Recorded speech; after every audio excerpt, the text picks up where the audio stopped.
so osuapa hodo obunti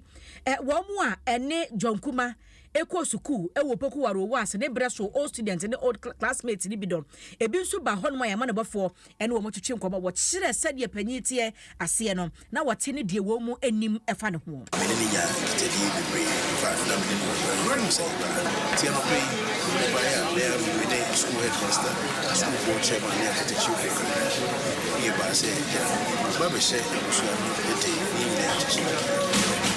Yabema nyina ya ho yako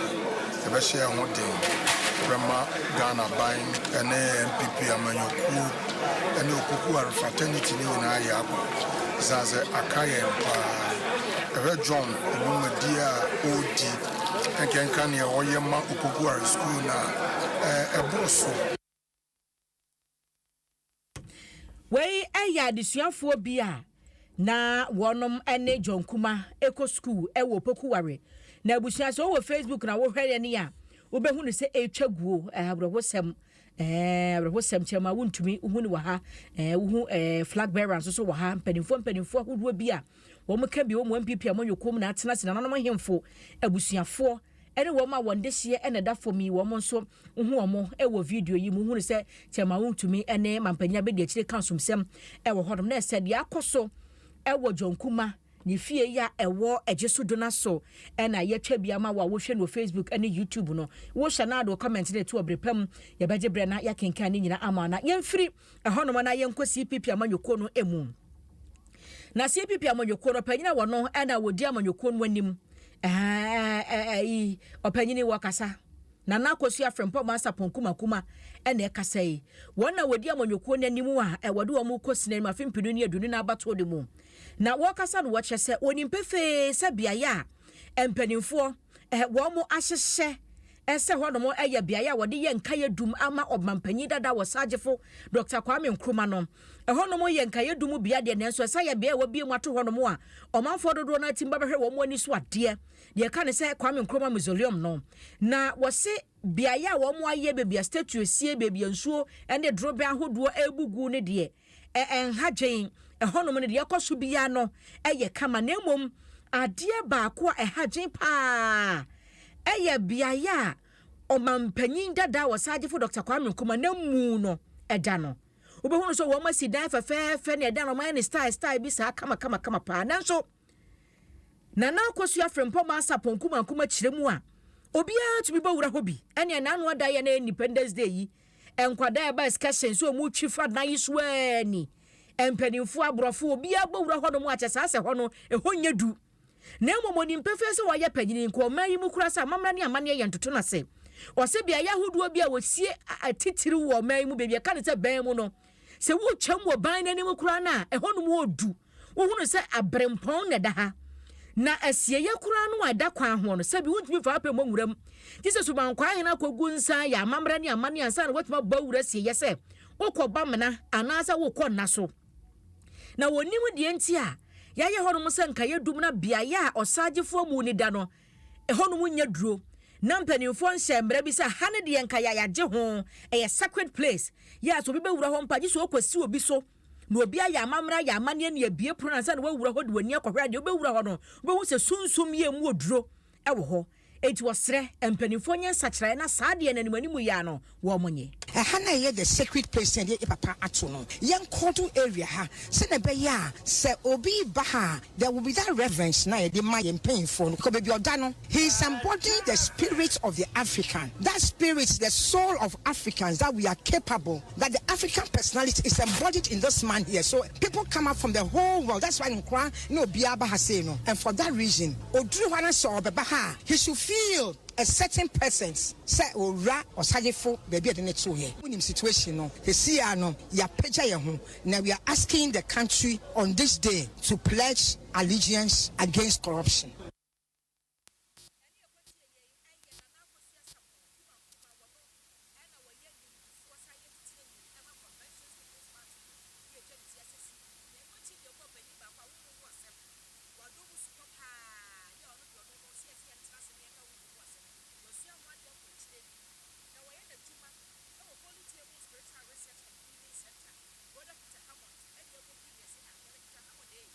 Yes,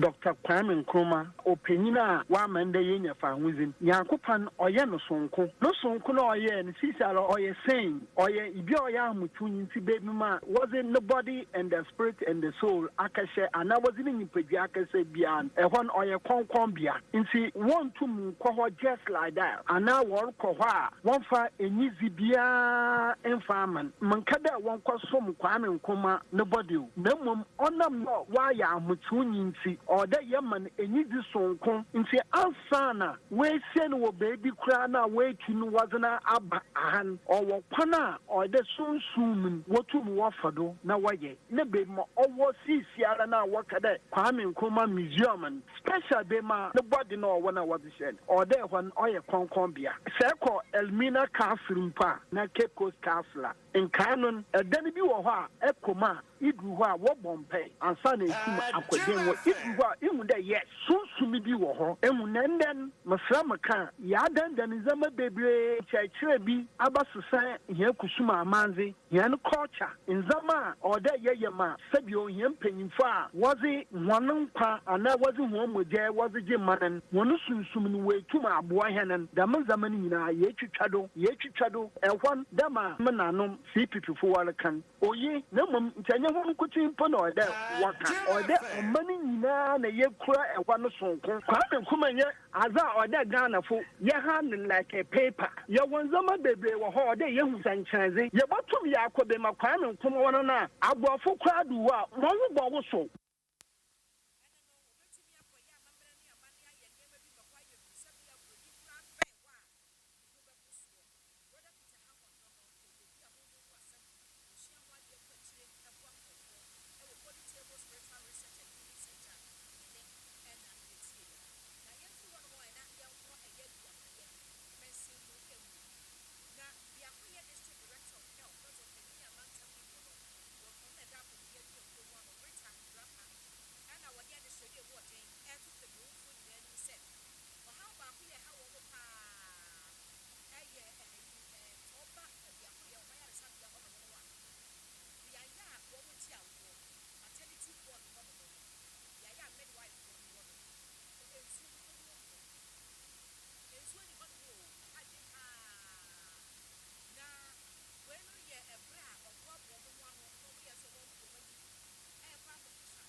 adia ba ko ya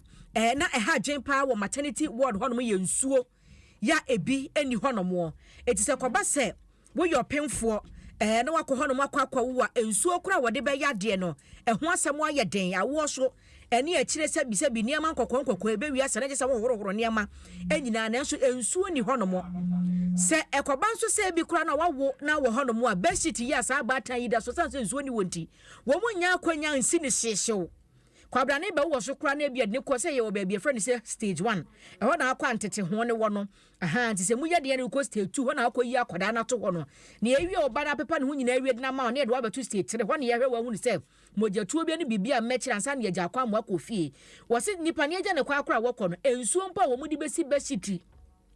ene be pepa ho no nyenya de ne nyina no ama chese wo mu nya bi ha dwintis anwe ya de bi tisi wo no mo a ebe ye den pa. I just came on monitoring and I realized that there are no bed sheets on the bed. I tried to find out why is that they've kept their place unkept. But the reply I had was there's no water. For the past month, there's not been water. The facility normally depends on rainwater because there's no pipe borne or any source of water apart from the rainwater. And now that we've been in a dry season for quite some time, it has become quite challenging for them to get water, especially the maternity. You know, delivery, you definitely need water to wash your hands. For the pregnant women to even bath before delivery, after delivery, washing and cleaning them, they depend solely on water. Ensuo ensuo ya abo mere mesimese bonzan minya nu bonzan mo nfa nche me biakoye health ya ayaresa bia no wo bebi a ya na wo mu ekwo ne wo no ena omunya nsuo kora yi o na enu achi no ana wo se kire se oba mpotem ho no mo wa nkroto ma akoma ko ha ne aduonu ana wo mu nyina timbe pie mo sa ayaresa bia ho no na omunnim mfasode wo so de yenim kora na no da ya covid yi ni ti and you wash your hand with soap and water minute bia na ahohoro nsa mekoye sa abran kam nim si yezatimi ye fi sa enkrofo na nyo muto adua no munsa simoso de odi ahunidie ba ya kra bola ka na ball no na nsam keka sa enkrofo kra ahohoro munsa no madidi enso covid ba hwese de na nsa ahohoro ho ba mfaso no a kire se ampa wo musa ya resa bia kwa do munnim emfasode ye wo ensa ahohoro ene ahunidie ho sesi ayesi pebre wasi sensuo to ano mo de ankora soso bio eno no mo de ye adwuma e wa ya asabia ho na sabre yesi pebre mu yi ene ne nansansuo ni mu na wo si ye benya nsuo ene ya ewiem aye hohohoyi na so mu nya nsuo de ne se e ha dwen pa. We are just appealing to the general public to help us drill a borehole so that it can supply water for their upkeep on the facility. Thank you very much. And the help should come from community members, the Look FM themselves, the assemblymen, the MP, the DC, the opinion leaders, and the other stakeholders that we have. We all know the essence of water to human being. For that matter, even maternity, where delivery takes place and there's no water at all. It's a serious issue because of this cross infections and other. Without water, I think our infection prevention and control measures will never be complete. Biakoye District Director of Health, Rita Rapper, Nene, any tea or the other said, dear, to just a woman here nsuo. Na yemfru wonum ne enkwese hwibonzan.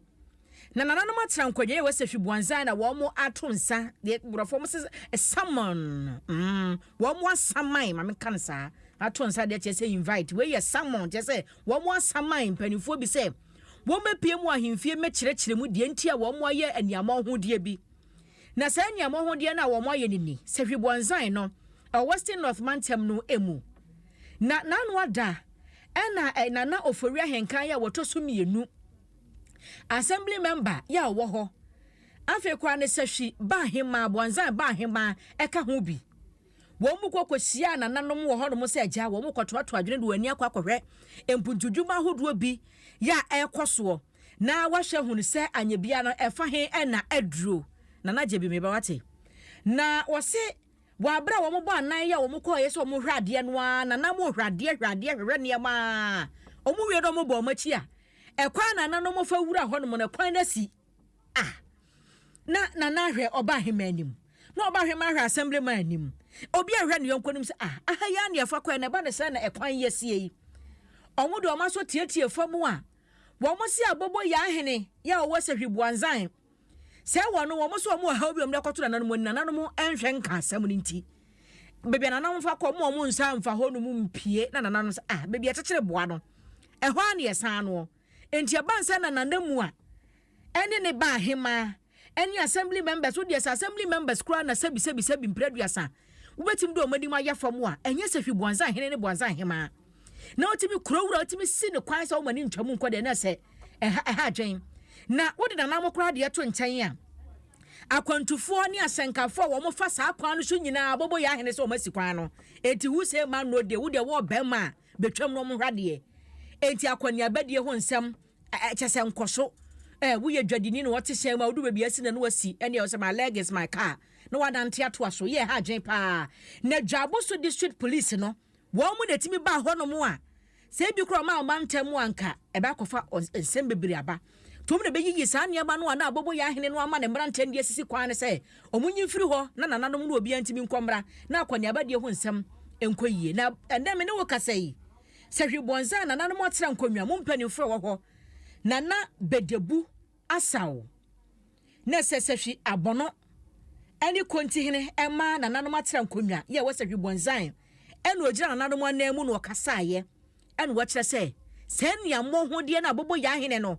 ye no wo mo asama na himfie se ne namu mirikatente wo mra no mekira nananom tumi ya wo ya odi tu sa na mo no robo se ti se fo ya be ngwa ti bi ano ya na yi ka si wa bo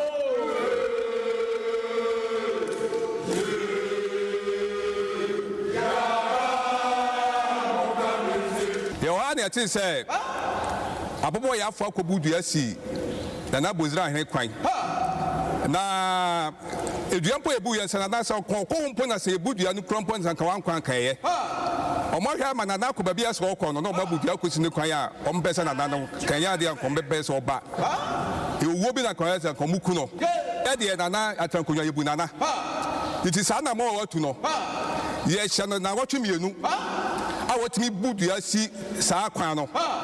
mo no enfa kwan ye de enkoye police case ye ka say enkoye ni bibi wo ma be ya no ye hwe na se to asomu a ye ni asem bia ani a ye ko ekwatie yei eye opanyina wono no kasa ma nananom ye wo bonzan nana bedebu asaw ya wo ye sehwiabono hene wono kura na ye kontihire ma nananom atira nkonwa ye wo bonzan na enu achi na nananom bi nso wo ho wo mo so kasa na wo chese se hwe bobo ya hini tumi o ye ne ho so okura na so pa o eso esanse wono ankasa no kamia ye so manfo bi kura keka omo ho abomu a wo mo ye niam bi wono mo enhyeda enkoyie no mbesere se kanimanu ya nananom ene wo mu a hwe ekuro ne so chese community leaders no se wo kompotem wo bi wono okasa a omanfo tie pa omo abo wo mu nyina no mu nsia na asem ro mu nka na abotoye mu mmra ne nkoba se obi de ya wahye ni mu se me ne nana wasem me ne oba hema wasem afa be wiase na akofo oyuna ba to mo hwe na asem no ni manimu ya wonka na etuntwa animtiabu kese papa senti ni se bonzan hene onye nipa ketwa wo sehiha na saa anamo a omo tu no ama ahemfo a ye wo bonzan asase so ye ni abre pa asema ye tenwa ye kan no eye ni bre sempa eyo owu asem eyadia eye ulkasem eyadia eye awudisem said ye see ye no antwa yi nananom enye yede ye ni abre eno nti nenne on say ye fra kokko ani tuntuma ye de tie na de ye kan twa to ne say sa sedu no a o hye nkrofo no kutupa ema o mubu nnua e de si na kronti hene ekwan wa abra wa kosra na saase a o sen ababunzan krum say ye fa ye ho say ye nso ibedi de omo aye na chi a ankasebe asempapa ema nananom bia omo wasafi bonzan ena wonso wade wano di sem eto ya amane bofo animu na yemfiri safi na yemmra kokomremre heyai kankwanhia bi asi anwumre yayi o anwumre ya na kankwanhia no asie na Methodist Church ye wo kokomremre hei ehodom na sabra husem asiye kia picanto ya registration number ya GS 6297-19 eno ni za mera yibi ya registration number ya GS 250-12 wo mu akasi ani se dwasa ama chese biaye bi obi abobo ne sesen ya woton aduane we maami woni wo chine kwasi so ma obeba dwada na wano na aduane dese ba beto meba na se ne stand no a wabobo no odo aduane bo se na ni nyina dwira gugu fo ho no obehu se oh awro ho sama se asi machi nie eti we si okokomre Methodist asori ni ho no mo a na opanyine ba ko a chese no ofri Olympic Road ne so do no ochi no chese Nizam Mera o America wode ba no obi a wo twi taxi picanto wa mo kiremu mo na ekan wo mo se na wa no monsa ti wa buru ne chese wo hu ba bia and the road is my front wo ti aso se hu the refi bia break kura wo Nizam Mera no kura wa paki baby aba maami to aduani wa paki wo hu yan se pika mirika ya kai mu se dwasa afọ mu yiri pios mekoko emse na nkoko abostia no so mekoko ya chese na aha adwen pa na wa bra ma ne bofo ne opanya no otwi Amera no apake no ana wo chese ono no wagina kura wo to nsuo yesi yesane na mo hwe ne bia meto aboboa no wagina wo to nsuo ohun yan se picanto no edi mirika dia bewura ne kari mu se chese wo hu kwan ye fa so kura e baaye woni ama ne bofo twetwe nkomo sei na me free ni sei na eba me free ha na eba eti midru ma mi kiosu anim ana me gina se me tonsu timitika anu mu mansi fom kura ana boy bi gina ho na o gi nsuo no ma me to yi so ma me am yes me ba me move na em say wa so anu free me say ye ba e ti say no ba no na me kra me nti am ni say bia obeso ebu kra ni me yan say o de abehwe kanu na me te kanu na me te kanu e say me bo me ba Any equity ye shenkani a na chese wona no wotwi ni za amera no wapaki yo wapaki ya wo tonsu anom ne se chesi droba edi mirika dia behwe ni mfimu asese wakofa ka abafia ya awre ho sempare na menko Facebook we na menkenka mo messages bi amode aba ewuja ke de lali o se meburu bi ho no mo a wo mu nse da mu ade kora wo mu nse da mu ade se na na kokwan wo se masini kwan sesei waso wa chiaso for mama mata ya wo brekum Master Planner Junior Kentampo was MPP Royal Empire Protocol Communications Professor Jena no poko so aye dey okay yo kwaten calling say was we no aya petition mo dey go Italian one bottle here de yakofo so kwa wunti so wachia Ahmed Alhaji Alberta omunyina Virginia we USA ono so dia wode aba enonom na afa kura no amenko Samuel ho no mo okay na say oyi obi as ano ewa hanomo na mamemra TikTok so nkenka bia Charles yes and cross the hair is hair and train the ejayo we Ghana mante ebusuamu ma Facebook wesa asemafo ase ene ntekuma amabo amlisi ha no enya agro cross the head is heading I me tiso fe o mi sha na meda na menye chiriketefo no matikopo ni bia mi sha na meda pa na Chris Berry so ono so sa we say hairstyle na fe pa ohima GH o say you look beautiful meda Sanku P thank you Billy Boat okay ono so de ne dia ba meda mo asenda makenka ho na wiere ma memfa na ase ma madofu ya nsa na makona watwi emu nsem esom Franco Trading Enterprise say phones, laptops, accessories, printers, phone type bia upe bia no ubenya bi ho. And tabletop fridges, Franco TV, Franco air conditioners, horsepower bia upe bia no ubenya bi ho. CCTV camera, new installation and then a connection be ya ma wo. Etiane Franco phone nkomo. Ko Google Play Store and App Store. That's what type Franco Trading app. Ebe ya ba no download bi ato phone so what.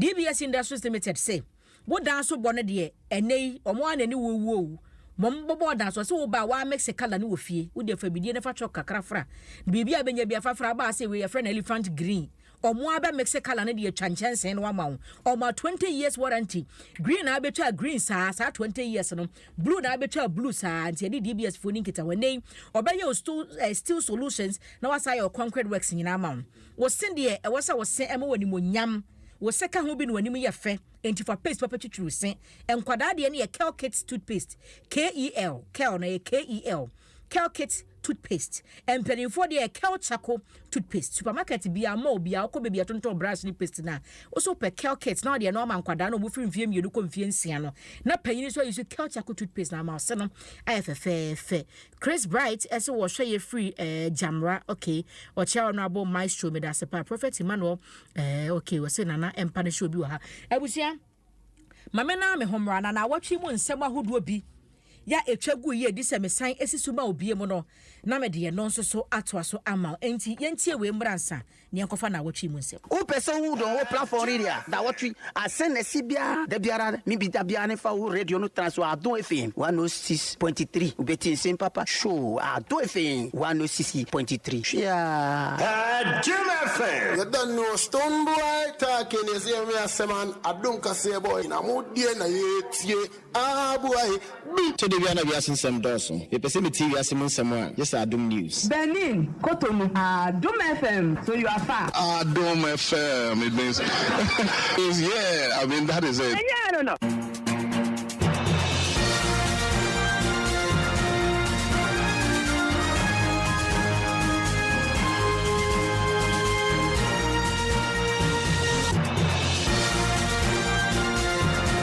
na watwi mu nsema hodo bi etwagu ye di se misiso ma obie mu no na mesan esiso amana na watwi mu awre ho semba ko ye bo Ghana eye jonkuma ya semu ya wo firi mu emu ensem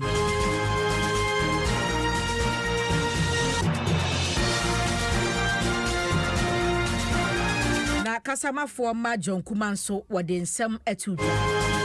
na na wachi mu nso na John Dramani Mahama NDC amoyoko ni Frank Etuni wono nso eyi Professor Nana Jelo Poku se o meye running mate Adoden Ghana to ni mu wo kire adwuma ya Professor Eba be ya boa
Hona na wachi mu nsem bi ya esi ye no mensan si so emaw na asem kase ba ko ya esi na wachi mu ane nyina ye ni na wo mayi mu eye ejeso mrahye bedwani John Ampontua kuma ya woto anananom ewo ense do na ya mane bofo ya nkasa ha ya yi ne ye frɛ opanyi ya na oye ne kasamafo Bismarck owusu twumasi ye ne twetwe nkomo no wo kyese Opanyiri kuma ene 67th Independence Day oma Ghana yefa ahudie efa hye ya yedi ye ewapu ye mantem wo no na wasenku okobie wo kofo odua na so sansana ne ho mfa ne nti no wantumi anko na na ono anu wo nti ewa asante mantem no emu na abusua nyina hu se ne ho dodo no ma yade ne mu ayeden na ye wadwen se ne nka plane no be fa ne so hu se se de na pomudi ne tie no ontumi mfa ntena plane mu tina wose wo mo ye ntotoye pa ambulance ntia ne oyere ebe ye na famu de agina ne na so jonkuma ne bra panyi no ono so wo nkra ha ono so ye ne famu de bia se de ne bedu ya na wo mo ye de wose wonom eye esanse na wo ma ye ntotoye se wo so mo di kan hwe ne kakra ansa na wodna tena plane mu akọ Germany sanse ne bra so hodom ne wose wokọ na wokọje ayarehwe na wabra wo mo ye san ntotoye ni nyina no na wo mo nya ambulance se wode no eba no no nam kwan so a eno hu se yade no emu ayede abroso nti abusua no ehye se be ambulance ni munani enwura suhu abayare sabia hwe se bia na doctorfo bi e wo ho ebetumi asoso ano ansa no na bedu nkra no na ko Germany abuchimemu a wo de nkire mu no eni to come to Paris ground yesterday. Unfortunately, he could not come. So we decided this morning to take him to Accra so that he take the next available flight to continue his treatment in Germany. Unfortunately, he was not fit enough to board the plane. So we decided to take ambulance and take him to Accra. Yesterday, we brought his medical doctor, one of his medical doctor from Accra. So the doctor slept with him yesterday throughout the night. And on their way to Accra, unfortunately, we get a call from the driver that unfortunately he has passed on. So as you can see, it's very tragic news to us. The Ejuso constituency has lost somebody as 45 years, the first time member of parliament. Today is exactly 3 years, 3 months as member of parliament. The least we expected is about this news, and the family is here to come on terms. Now, his mother is here and his father is also here, but his siblings are in Accra, and his wife came yesterday, so he was with his wife when the news happened. That is what I can say. Adia to Lily ene ma ya mu nyina ni enti we your panyini a wono ena okasa ema jonkuma bra no ote ase no Bismarck owusu twumasi na asɛm ni beto odwa na Ghana mampanyi His Excellency na Adom Kwakufu Ado ono so kasa no si jo ho brase na ho keka ene wanam ho nwa so adwuma bia wo de be ma ne bia ho brase kwan so beye yasi ankure hunu ne yedede wonya ankure hunu adwuma pa wo panyini ye no na mampanyi si wonde wonimu no onim ni pa afiri bra kora no wo position ya de bepem so beye mampanyini eti wa bra wo ba ye no kora no a what's National Entrepreneurship and Innovation Program NEIP no ono ne panyina wo bo ne din so onya kwankyerefo panyini wo ho eho wa ye adwuma nkasa ansa na kyese wo se be man di bresa wonya swafo abedi ekiro be hwe sikasem so na ninimu die ni nyansa na dwene da ne tirimu wo de aboa mo my God do bempenso aduru no eye ne yapa se ahaba mu na ti sei ate sa bremu na sadia John wakwa wogya mamu nsia wachire Ghana mampanyini e de ya konsem e ma abusua ne adofo nyina na mobile nsusu masema mo de buy no se regional minister kan say nyo enya na de ba ko so abetwe wo fi ha na ama obia ye basa ene say ya branch here kama edresu ni bema MP Mashibedwem Nima Edreso ministers who ma bemo Uyankopon friend preko pesa ne Siama ifi ha e basa so wo hwe mpani fo na ne bibia uchinu se enu ntina wona ni ma ye de ayi enso sana tie ya kan so no ti se na na onso we free okoi ese babo de ni jana kwa fefefe Ghana mampanyi His Excellency Nana Adom Kwakufu Ado nensem bia waka efa John Kuma ho enono na enu achi ne ama ne bofo nso ekọ ni fie ye won kran ha na watwi mu na akohwe sede sofo pon Lilian Kuma prophet mu a sede ne wagigya na ni so adware no kunani a wati kuna kete so na wati nani a entie na o charge a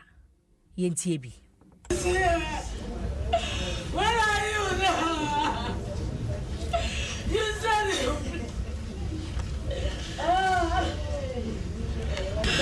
For the opening.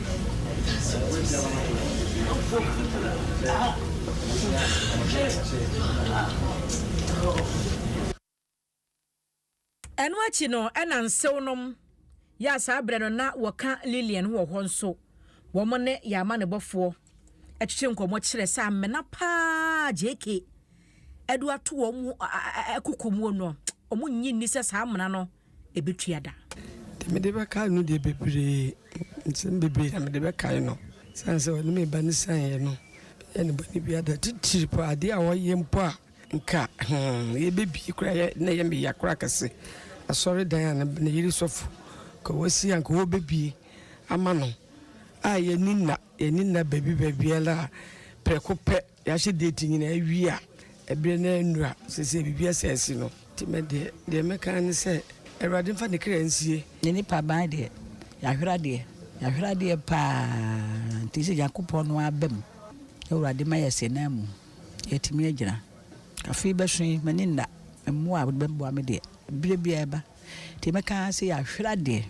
ti erade no ma yese na mu a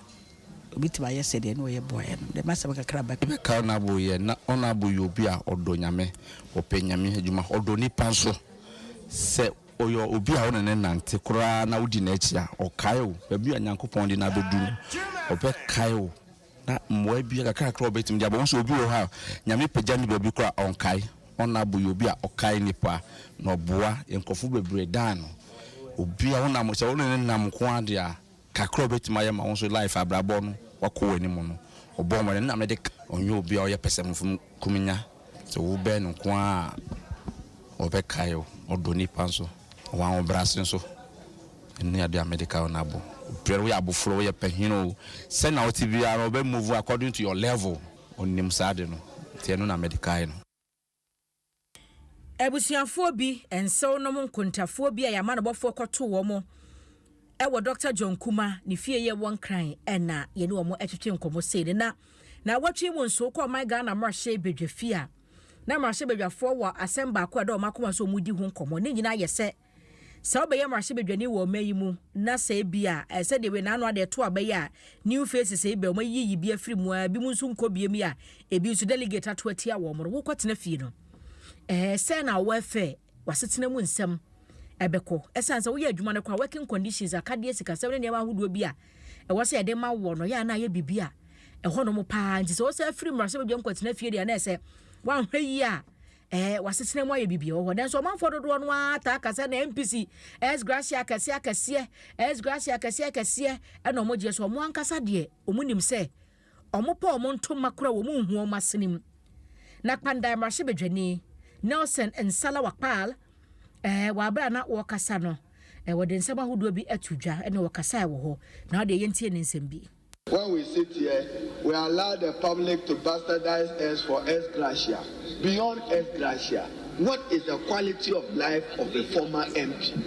And what are we doing to improve our lot? And Mr. Speaker, at the time, Professor Michael Kwe, as chair of the board, needed to help a former MP with 12,000 Ghana cedis. And this MP was requesting to do a surgery, a prostate surgery. I want to keep the name because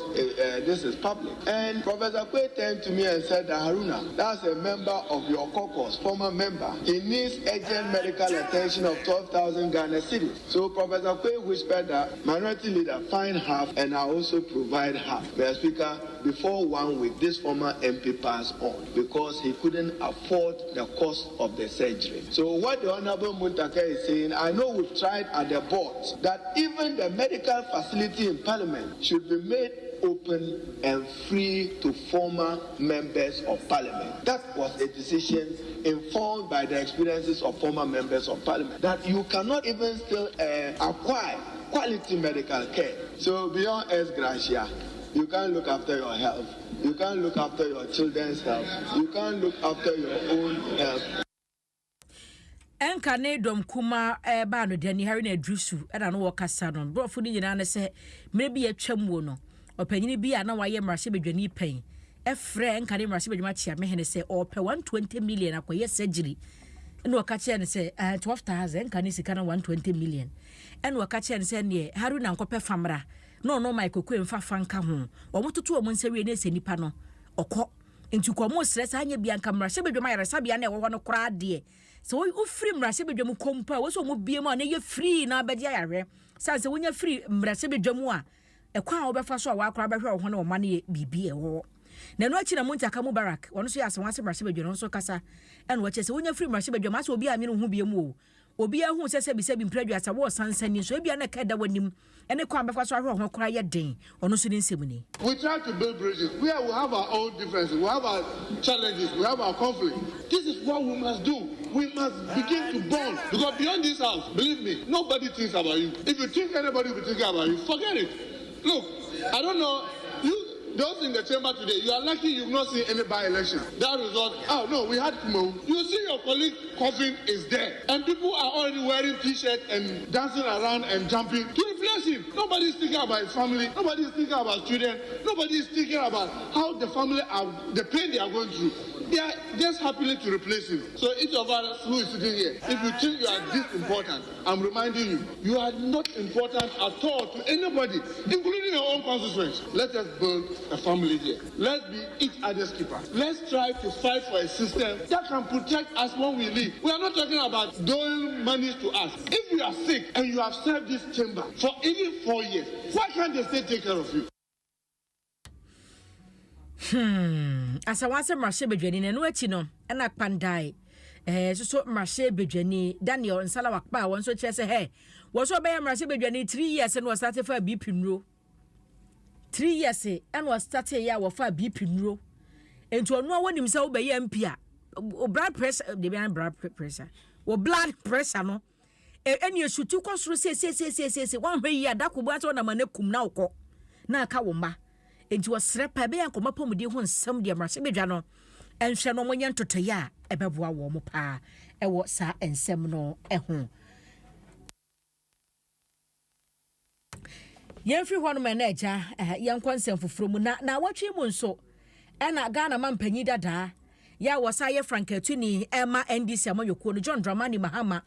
ene ne ehwe animu a so de running mate beba opanyino beta ne nchiem ne na bonto ahwe hu ne sa fimpini ne aduni na abato no ebekoye mo no be mampanyi masa ni pana mampanyi na be de kira abusua bubu sesen ya party ne keka omutiri pam ho a wi ase ne se ena no ada fimpini ne aduonu abato ni mu no maame a wode ne ta ne nchiem o mokoye ya ankoyi amwo mo no wone ne koye ankoyi se koyi anko ne no na betena so na eja ono a woni mode mo amaame ne boboa no na bibi na ankoyi entia enti wasan abo Professor Nana Jane Opoku Agyeman se wono a sa beka ne ho na wo momontoa no onim sa afi die acha ye 8th December na wo mo chese bra so mo boa wo mo asa mo no ma akojubili house akwatena ho na fifi kwete fiave wono ena wo kire mu die enti a wo mo san yi maami interest of the party and what difference will she make because she had been on the ticket in the previous year, I think the previous election, is that it? And then having issues, adding the age. I think that was the issue, whether she was popular enough in the age. Anyway, so let's try to take them one after the other. First and foremost, the criteria. According to this constitution, the flag bearer of the party makes that nomination and consults with the Council of Elders of the party and the National Executive Committee of the party. So that should be number one. You cannot get through unless that process is gone through. That's the first one. Now, in fact, I'm thinking the case of Professor Nana Jane, we've already gone through all rigorous criteria in the past. So this is not like a new candidate who is now going to be examined for the first time. Effectively, she has gone through every rigorous examination. So obviously see that now we are wondering what's going to be happening when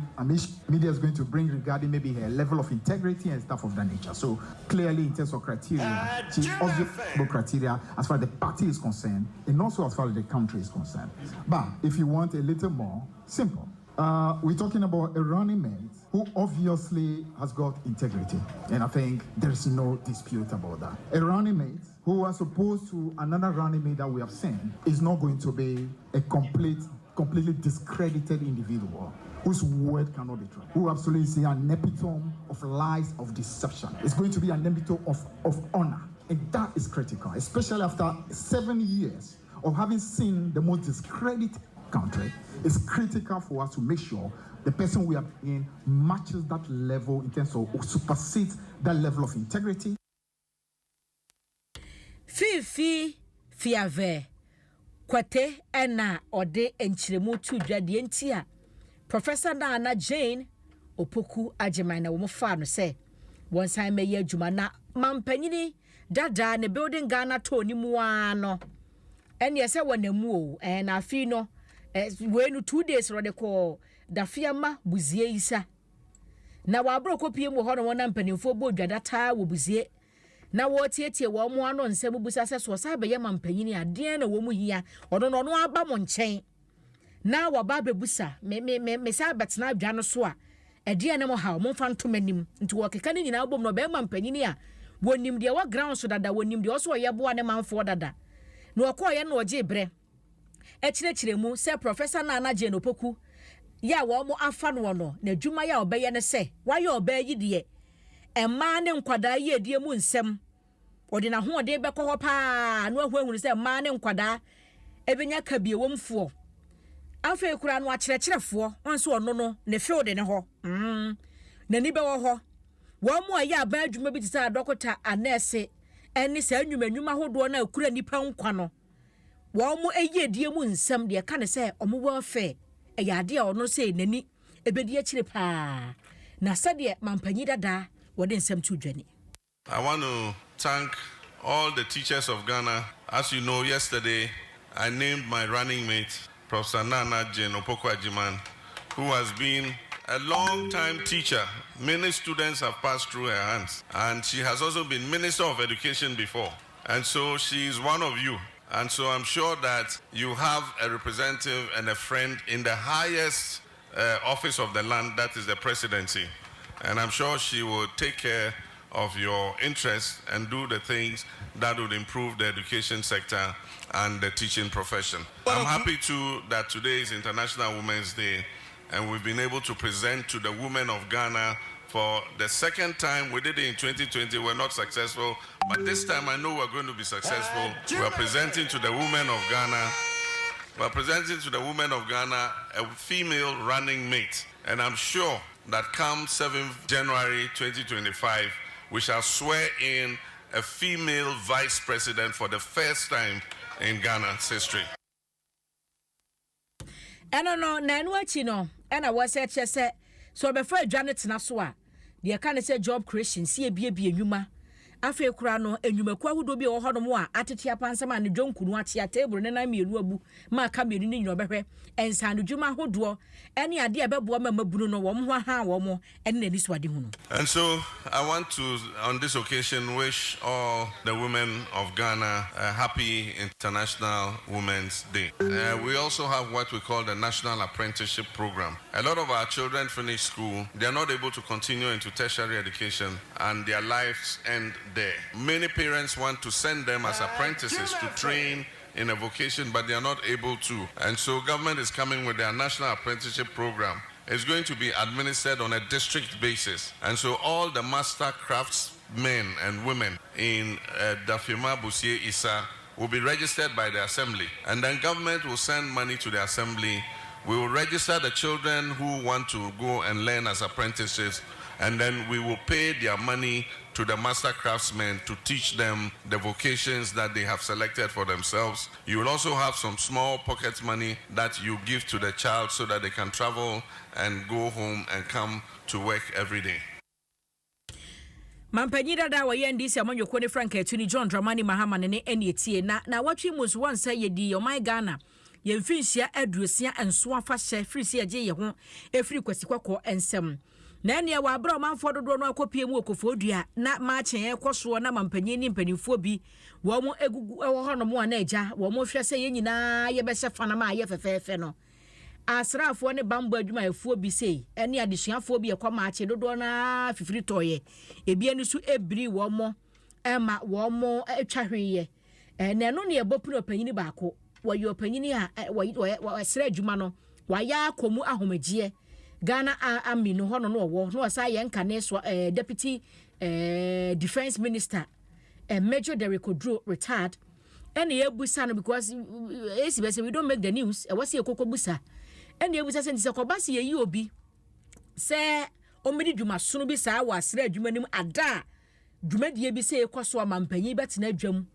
na se nipa no parade ground ho no wa anya adwuma ni ye ebia ekọ left hand wo do ani a kire right yanko ye ni ma na de wo ba wachi